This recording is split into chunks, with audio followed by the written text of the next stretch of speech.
Hi, this is Shumi from OVERDRIVE, and that's the Versys 650 that Kawasaki has launched in here today. Let's quickly get into the motorcycle. The fairing is very similar to the Versys 1000, but I'm happy to say that it's a smaller scaled down version. So it still looks like a very aggressive bird and all of that, but it is proportionate, especially when you look at it on top of that 17-inch wheel. We'll come back to the wheels in a minute. What I'm really happy to show you is this screen. It's still adjustable. I've loosened the screws earlier, so I can show you. It adjusts up and down easily, and then you just tighten these screws like that, and then you're set. We've tried this screen before on the Versys 1000, 5'4" to 6'4", handled it perfectly, no turbulence, very happy about it. The other big thing that I'm really happy to report, ABS is finally here. So as you can see, that's the slotted ABS ring. It will have standard ABS. And as we predicted, the price is exactly what we told you it would be, and we'll come back to the price as well. It's an adventure tourer style motorcycle. I'm not going to say it's an adventure tourer because it's not going to go very far off-road. For 2015, it received completely new instruments.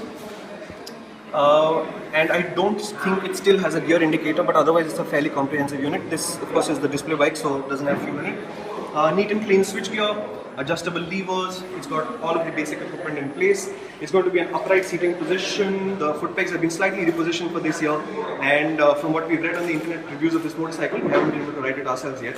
They're supposed to be quite good. These are the panniers that Kawasaki is showing here. They're not part of standard equipment. You're going to have to purchase them separately.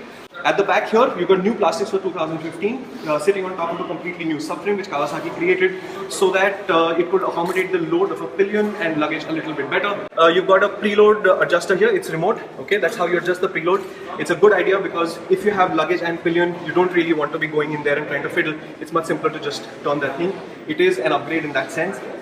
In the front, reliable, proven, very simple engine from the Ninja 650. Retuned, of course, makes more torque everywhere, but the peak torque is exactly the same, loses about 2 bhp on top, but you know, really honestly, if you're going to go flat out in India, you're probably in a lot of danger anyway, so it doesn't really matter what it loses out on top.